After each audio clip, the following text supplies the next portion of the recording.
Only boy blues, only boy blues. 2, 1. Hello, ladies and gentlemen. Welcome back to Unpack Your Bag Podcast. Welcome back to Unpack Your Bag. We are totally not R&B, but I just meant my own thing. You know, it's No, cool. it's a song. Welcome back. It's Mace? a rapper. Mace. Welcome back. Welcome back. Welcome back. You know you like that. Welcome back. Yeah, okay. Yeah. I don't know if that was the was the intro. The intro. Like, part. I don't know if that was the actual melody, but the welcome Whatever. back thing is real. Welcome back, y'all. Welcome back. It's good to be back again. This is a place where we unpack our truth as it pertains to life, love, passion, and culture. We are your host, Tony Perks, Chantal. Oh, I like it. Shantizzy! God, Shantizzy in the building. Did you call her that? I shouldn't have you said might nothing. get I fired. shouldn't have said Just nothing. let you know. Don't I say shouldn't nothing. have said nothing. Because I think if I would have just let it go, right? Like, you would have just left it at Chantal. I know. I did it intentionally. I was like, I was like, I'm just going to say Chantal today. But I couldn't help. I just had to bite. That's my problem. I don't know when to be quiet. I couldn't help it. I don't know when to be quiet. Yeah, it's okay. It happens to all of us. To the best of us. Anyways, we're talking today about California opening up finally and how that is going to affect everything. Which I just have a question. Sure. Does this mean that COVID is officially over? Heck no. It just means that they don't talk about it as much because now the vaccine is here. Okay.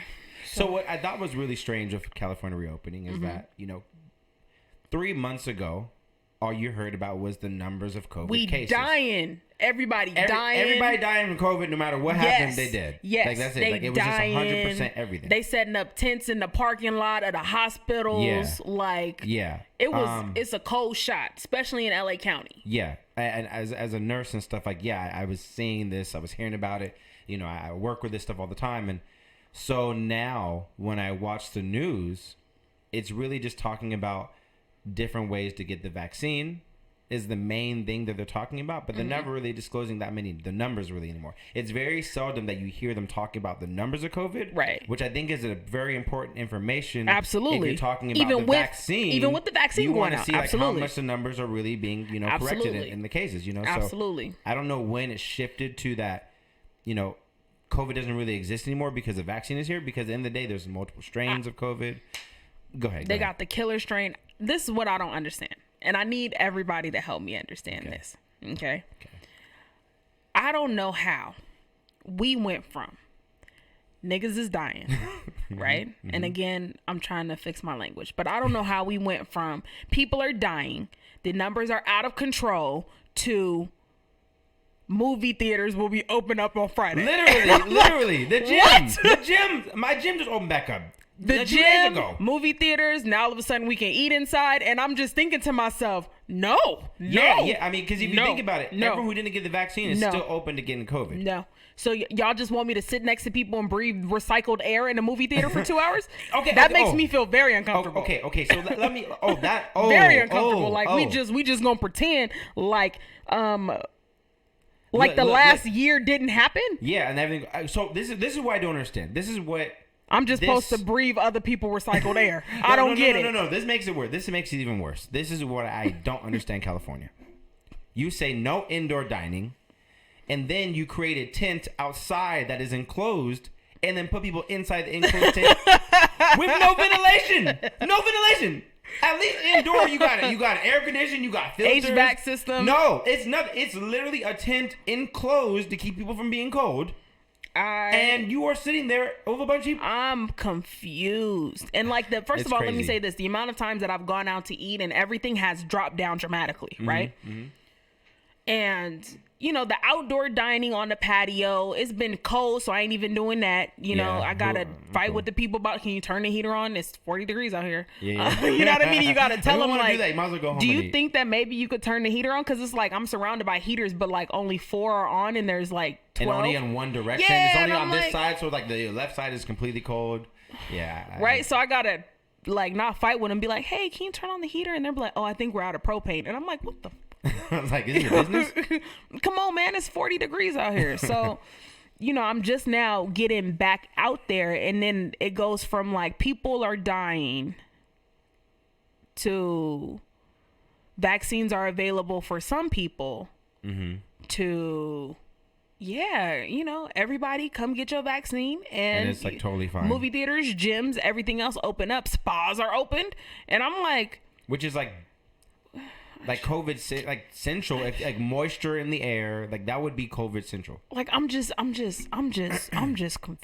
I'm just confused. But obviously, what it is propaganda, right? What it is propaganda. A part of it, yeah. They want you to, go out and spend money. That's the first part. Mm-hmm. Gavin Newsom is facing like his fourth or fifth recall, right? Yeah, where they're collecting and doing what they need to do because they want him out of office. Mm-hmm. Children are not learning. Mm-hmm. It's testing season, right? So that's the other like individual thing that they're not talking about in education. Mm-hmm. How all of a sudden, schools are open just in time for them to do their state testing. Yeah. Oh wow, right? Mm-hmm. Which is ridiculous because I feel like these are going to be. I can't wait to see these scores when they come out. I was curious, like, why are they trying to push to open at the very end of the year? You might as well just keep it closed and make the plan for next year. No, state testing. State testing. You know what I mean?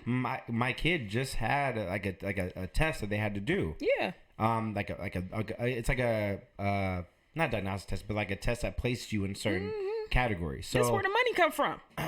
This is where the money come from. So it's just, for me, it's just really, really interesting the way that things like this happen and pan out. You know, right in time for summer and things like this to really stimulate the economy and give the economy that kick in the pants. Because here's the thing.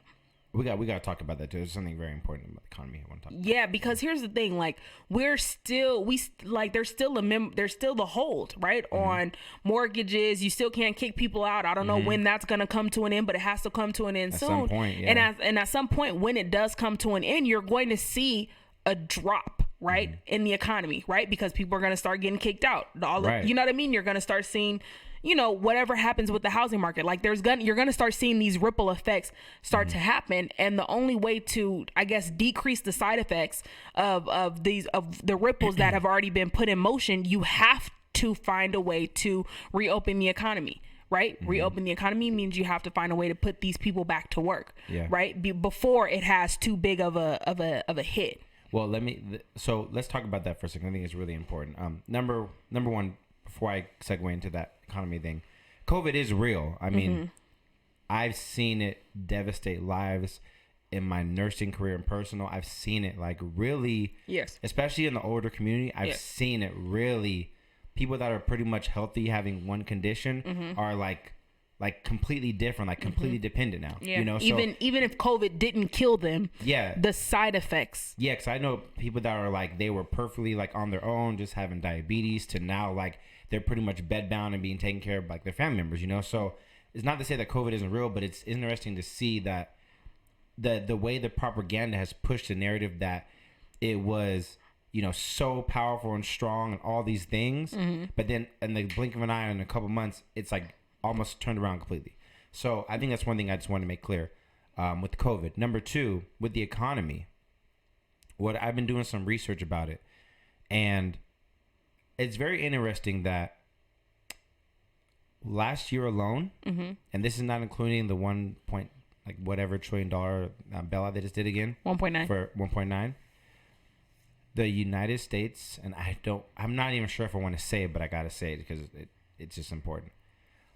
25% of United States' entire currency came from last year. All that money that was printed, all that money that was given out, was made instantly. So, what is that going to do for the dollar? It's going to depreciate.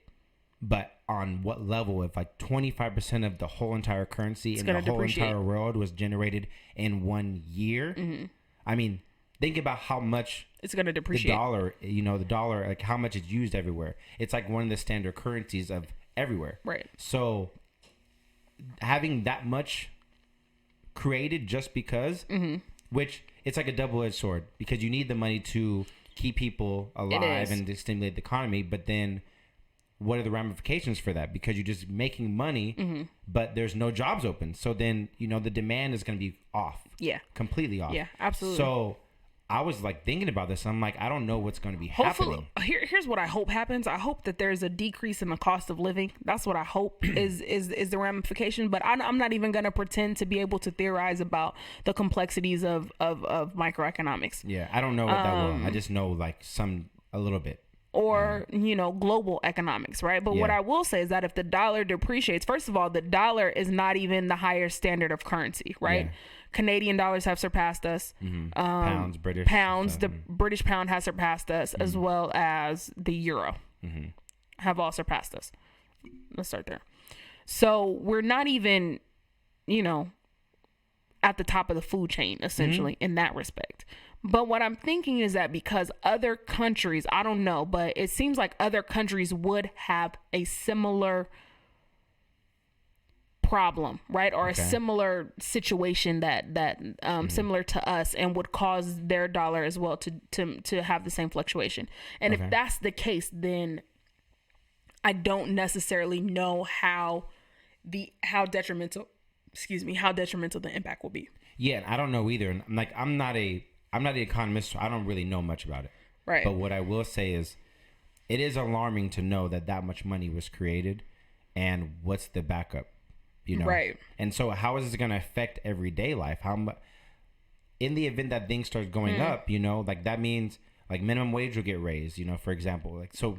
Minimum wage just got raised to $15. I know, but so what does that mean? Would that mean that people are out of jobs because those companies can't afford to pay like that many employees that much? So then what happens? So those questions need to be addressed or talked about, because it sounds good to raise minimum wage. I'm not saying that it's wrong. I'm just saying it's a trade-off. It is. It absolutely is. So when you do something in one way, you're trading off the situation for something else. So it's not like it's a solution. Yes. It's just now it's making it to where you have to have less employees possibly. Right. Which means more unemployment. Right. Which means not as much job growth. Well, and these are just, I don't know it. I'm just saying, like, this is my thoughts. No, it makes sense. Because, the problem essentially is that people aren't making enough money to live, right? Yeah. You have people who are working full-time jobs and they don't have enough money to live, right?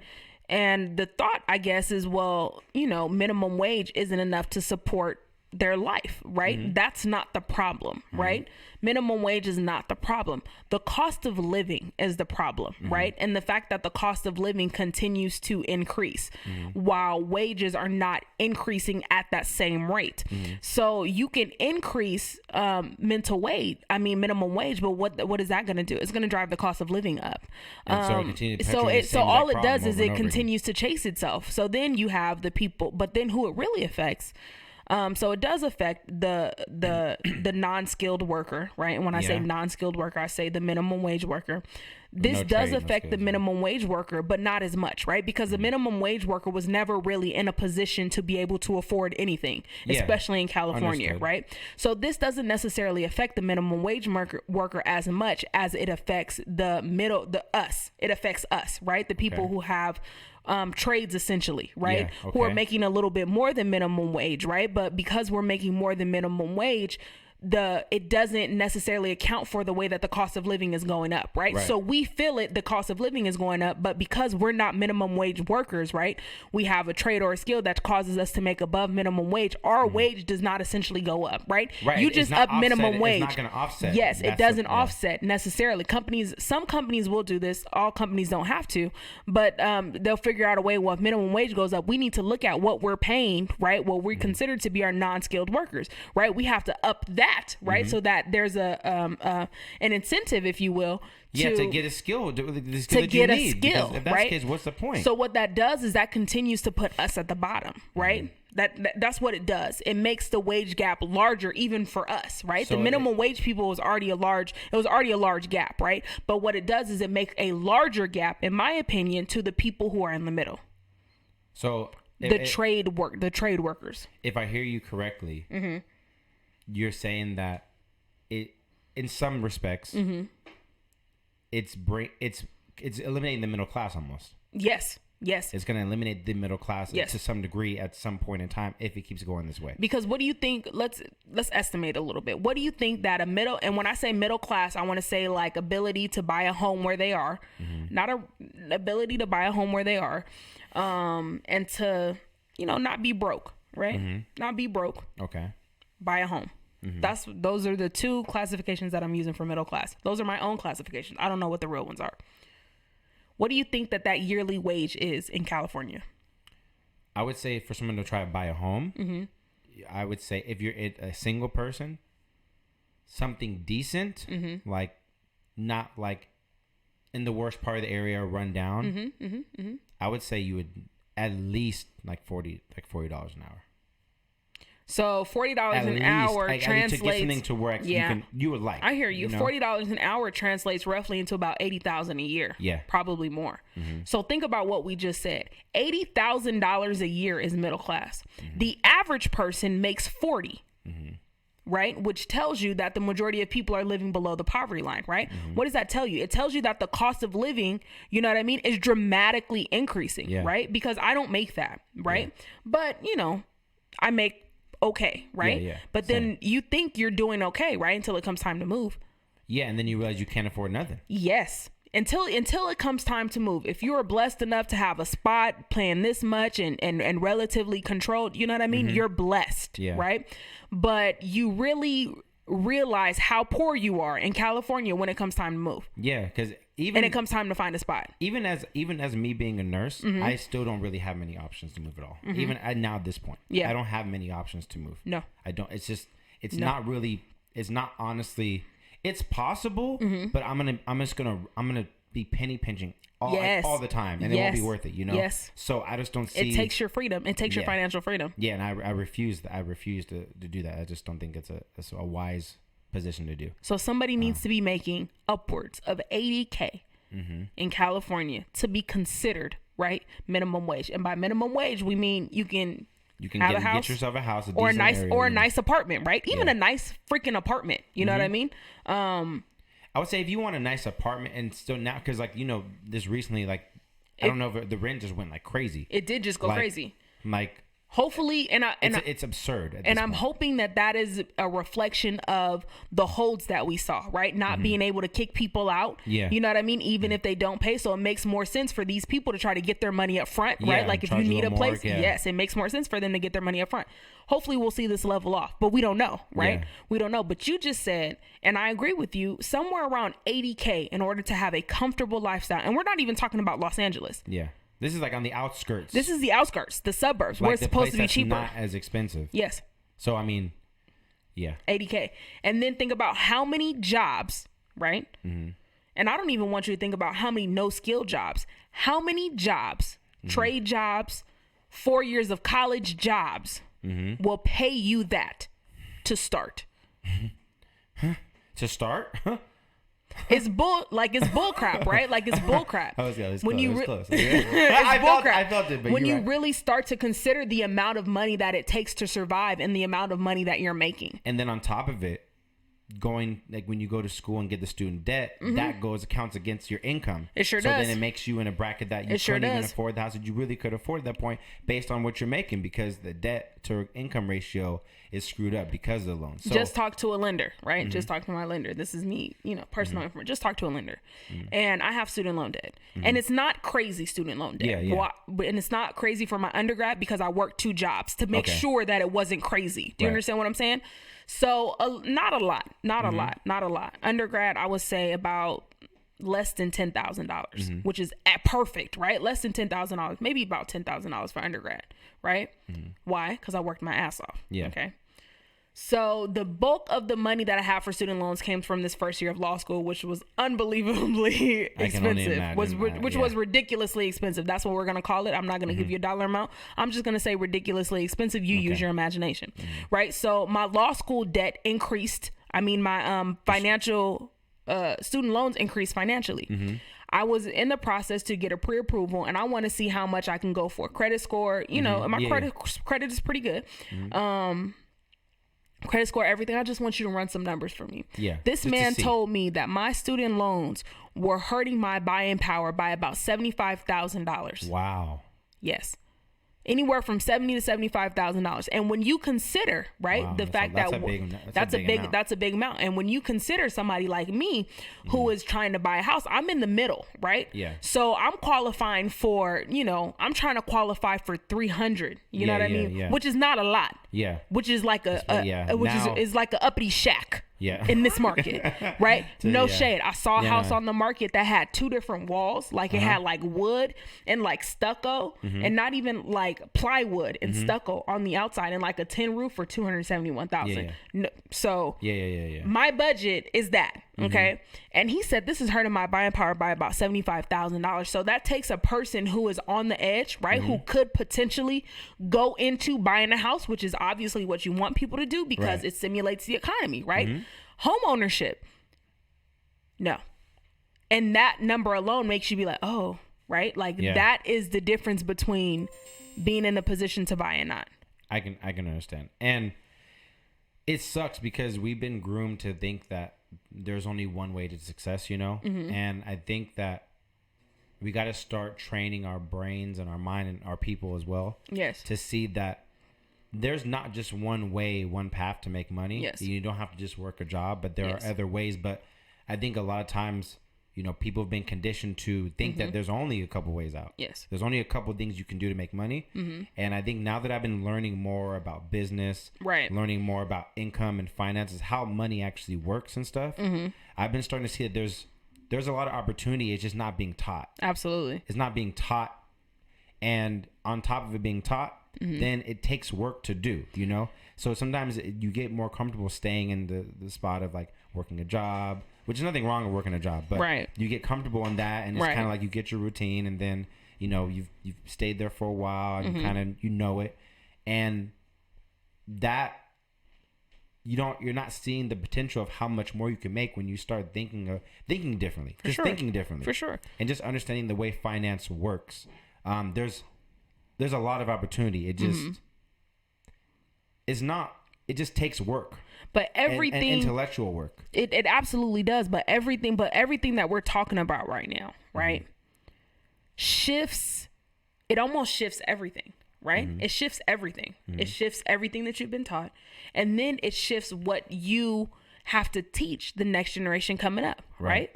Because when I'm in school, it's like, oh, you need to get good grades so you can go to college, right? No. It's not the standard anymore. No, right? Because again, there are some kids who need to get away from their family life or whatever, then you do what you got to do. But the majority of the time, what I'm going to say is that unless 100% what you want to do requires a 4-year degree, don't go. Yeah. Don't go to a 4-year off bat. Like just go to junior and get to go to a community college where it's $45 a unit. It may have gone up since then, right? But AVC is free right now. Shout out to AVC. Hey, and they have a lot of courses. They have a lot of courses that were for free over COVID. Yeah. So do your research and go fart around in a community college. Excuse me, fart around. But seriously, go taste the water. Go take drama, anthropology. You know what I'm saying? Take every class that you never knew or heard about. Go fart around over there. Yeah. See what it's like. You know what I mean? Yeah, before you commit to something that big, because when you're 18, you don't understand unless you were taught. Right. Which most people aren't taught, including myself.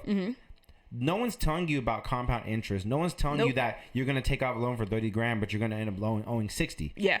On interest alone, and you can be paying the first 3 years in interest alone. Nobody is discussing that with these kids who are going and taking mass amounts of debt that they can't get off of their back. It's not like you can go file bankruptcy. No. These kind of debts stay with you forever. So it's like that needs to be addressed. It has to be addressed. Because it has to be addressed. And that's the trap. Yeah. The trap is if they get you in with that 1 or 2 loans, you're stuck with it until you pay it off. There's no way out of it. But then what's the alternative? Is the alternative to tell, because I'm an educator, right?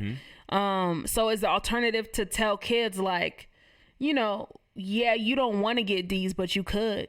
You know what I mean? It's not that big of a deal. I understand. Let's think about it. If you need advice for somebody to continue to push, right, and to do the best they can, here's what I would say.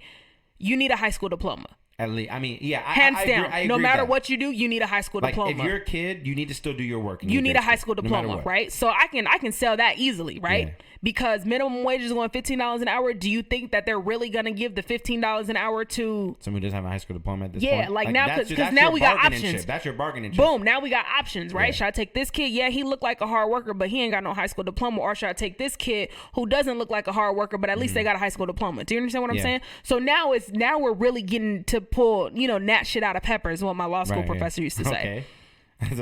Like, because pepper is like a little black, Yeah, and then yeah. you don't know the difference. I never. I like that. That's what he used to tell us all the time. But anyway, so you don't know, right? Yeah. What But also, those kids, they don't know what they're going to do going into a 4 year. They don't. You figure it out as you get older and as you mature and as you develop and as you try different things, you kind of figure out what your So taste we is. need real life plans, right? So Yeah. when I talk to seniors, we need real life plans. Yeah. What you doing after this, right? Oh, well, I was thinking about, I wanted to go to this college. Okay, why? Yeah. Why? What do you want to do with that degree? Yeah. Like, is this something you really think you Oh, want to do well, I forever? don't know. Yeah. Because think about it, you have a long time to live. Yeah. You can live like For sure. we're like I'm 30 and I can live another 30 years and be 60 at my adulthood and live double my life with the awareness that I have now. So there's a lot of time, but My advice is never don't go to college, right? That's never Yeah, my I advice. agree. My advice is, however, have a plan going in that bitch. Excuse my language. Okay. You need to have a plan going in. You know what I mean? Okay. Because farting around for 6 years, because it took me a long time to graduate. It took me a minute. I didn't do it. It took me a minute. I've It been to took college. no shade. It took me a long time, and I don't even feel bad about that. It took me like 6 years, 6.5 years. But you need to have a plan going in. Yeah, you need to at least have an idea of where, like, your trajectory of where you kind of want to go. Yes. Um, So and I was thinking about being an RN. I'll be like, oh, okay, that's a good idea. And you want to go to, you don't have to go to a 4 year to do that. And they'll be like, oh yeah, but I still want the experience. Okay, great. Well, have you considered that maybe instead of going straight to the 4 year, maybe you should go to this trade program, become an LVN, and then go. Yeah, and they will give you time to figure out if this was the way you want So to go. you can work as an LVN while you're in school. And you still make enough money to pay for school and everything else you need without going into crazy debt. Absolutely. And and those are the types of conversation that I'm having with these kids. That's good. Like, That's oh, good. you know what? I'm really interested in business and real estate. Okay, well, go take the real estate test first. Yeah, get your license and then start making. Because all you need to be is 18. Yeah. Go take the real estate test first. It's a 2-week training course, and you can take your test, and you have I think it's you can take 7 or 8 times, I think. And then go get a business degree. Yeah. You know what I'm saying? So Yeah. it's conversations like that I feel like are really, really critical, right? Because the conversation has shifted from the time that I was in their shoes to where they are now. Because when I was in their shoes, the conversation was, we're going to get you in college. Yeah. You know what I mean? And I can understand why, because that was what was pushed on the generation before that. Right. So they're going by what actually worked at the time. Back in the day, in the 80s and the 70s, you can get a college degree and live the American dream and really come up and walk up the corporate ladder. It's not the same anymore. It's not. And I think as for me, how I'm looking at it now is because I want the newer kids to have a better chance than I did. So I have to learn about how money works, how finance works, what outside of just school and outside of just being like an athlete or a rapper or a doctor, the core things that make you money. There's a lot of other ways to make money. So I need to figure out how that works so I can teach these people. Because it's one thing. I can say don't go to college because X, Y, and Z. But if I don't offer an alternative or I didn't live the alternative, then I don't have nothing to stand on. So that's why it's our responsibility to learn how this works. Absolutely. So the generation won't. And then the generation next after us has to take that same torch.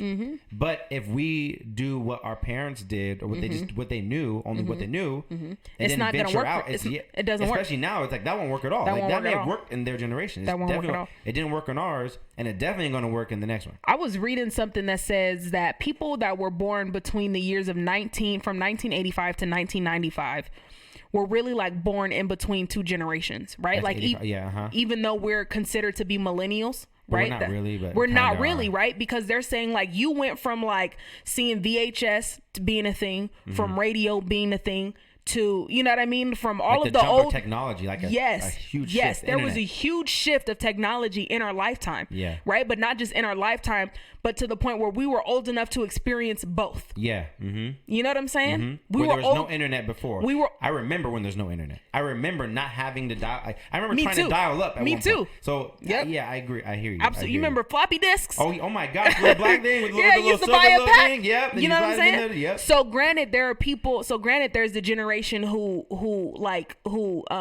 they didn't have any of this stuff, right? And then the later part of their life, it started to develop. But for us, we really had the privilege, I want to say, to see both sides. Yeah.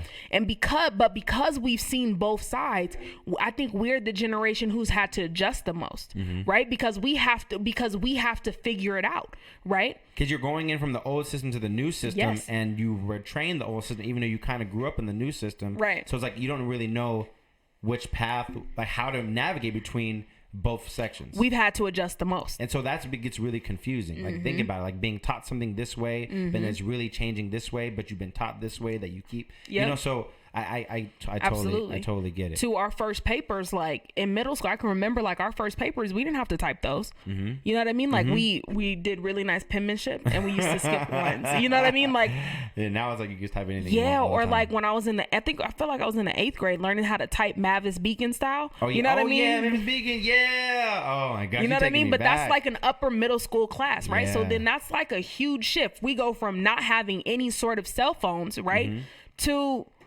5-year-olds having cell phones. Normally. And that has happened in the span of our youth. Yeah. That's happened in our youth. Yeah, it's really crazy. You know what I mean? About. So like I think we've lived through some of the most prominent transitions in history. Some of the biggest groundbreaking things in history. I really do feel like we have to live through it, and we've lived through it in our younger years. Yeah. You know? So shout out to us. For real. Shout out to us. I'd be like, hey, we're man. superheroes. Shout out to us. Shout out to us. Shout out to us. I agree. And I think we got to wrap it up in a second because we get like 31 minutes. But I really think, I think it's my way of, I think what I'm trying to do is I'm trying to learn the game so my kids don't have to, or the next generation doesn't have to. But the game keeps changing. It is. It keeps changing. That's okay. So what you do is you have to develop a mindset of being able to operate in uncertainty. Yeah, for sure. And so you have to. Yeah. that's where it doesn't matter what happens. Facts. You'll be able to adjust and pivot. If you are a well-versed person in adversity, well-versed in uncertainty, well-versed in being able to pivot at the drop of a dime, how to move in spite of. Yeah, change your mind, change your plan because the economy is doing this. Like that will make you successsul regardless where you go. Regardless. But if you think that there's one way and that's it, and like that will, I promise you, like you will not sit well. Yeah. You will not sit well because it's just the way the world is. It's changing every day. Agreed. You and have at this point, to learn how to live with uncertainty. And at this point, the speed of change is like on a daily basis. Oh my God, slow down. Back then, yes. it was like it would take 5 years to implement some change. 5 years the technology kind of catch up. Now it's like in 5 years, they come out with a whole new currency that's happening, digital. Now they're having digital art for sale, and it's like a thing. And so I think the biggest thing I want to say is train yourself to be able to adjust and pivot. Yes. In all circumstances, and be able to deal with uncertainty because we never know which way the market's going to go. Facts. We never know which government program is going to stay open. Facts. We never know how long the dollar amount's going to last Facts. for. And we are all in uncertain times. Yeah. And if you don't have the mental fortitude, you're going to lose. There's no way around it. Yeah. And it's sad to say, but that's the truth. Absolutely.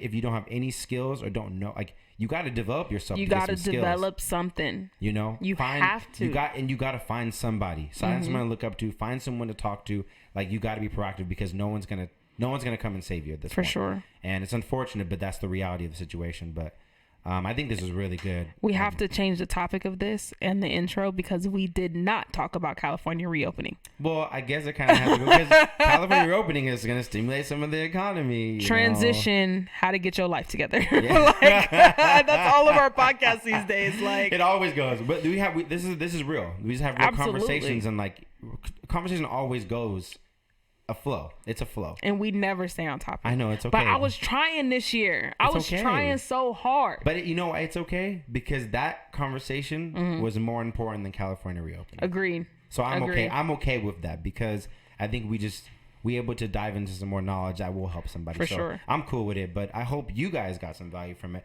I hope that this will open your mind to maybe think of other things you can do, because we gotta do it. There's no way around it, or we're gonna just starve and die. And that's not an option. That's not an option. I'm right? not that's going not an to. option. Look, I'm gonna make it. I'm not okay with being broke. Like I said once when I bought a car I'm allergic to that. I can't be broke. And I said once when I bought a car that, I'm allergic to driving. Like, God, it's against my religion to drive an ugly car. So, I'm just not gonna be in those situations. This is how I long heard term. It. This is how I heard the best. There was a lyric. Kanye West. Let me say it. Oh God. They said, how you say broke in Spanish? And what is his answer? He said, me no hablo. I don't even say the word broke. I don't even say it. It can't don't happen. even use it. So, like, don't even, if you ain't it, don't even say, like, nothing.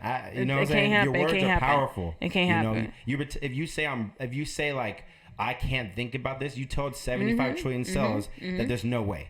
So always like watch what you say about yourself and people around you. And I think it's important, but like Kanye said, how you say broken Spanish? Me no hablo. I don't and that's say not even to diminish the people struggling. You know what I mean? But I just know that I struggled long enough to know that I don't want to do it. Exactly. And so you're going to do something different. Now you're going to be like, I ain't about to do that again. So, but thank you guys so much for tuning in this episode. I got to go. On the Unpack Your Bag Podcast. I'm glad hope you guys got some value. Go ahead and comment what you think. And there's suggestions that we should talk about or discuss, or hit different that ideas. Subscribe button. Yeah, hit that like button, do something stuff, you know what I'm saying? Let's get it. But, hit that subscribe button. all right, ladies and gentlemen, we out. Peace, love, and hair grease. See you on the next one. Deuces. Bye. I gotta get the last one. Them lonely boy blues, only boy blues. Them lonely boy blues, only boy blues. You don't hear about it every day in the news. They walk around with a frown, ain't got nothing to lose. Them lonely boy blues, only boy blues. Them lonely boy blues, only boy blues. You don't hear about it every day in the news. They walk around with a frown, ain't got nothing to lose. He was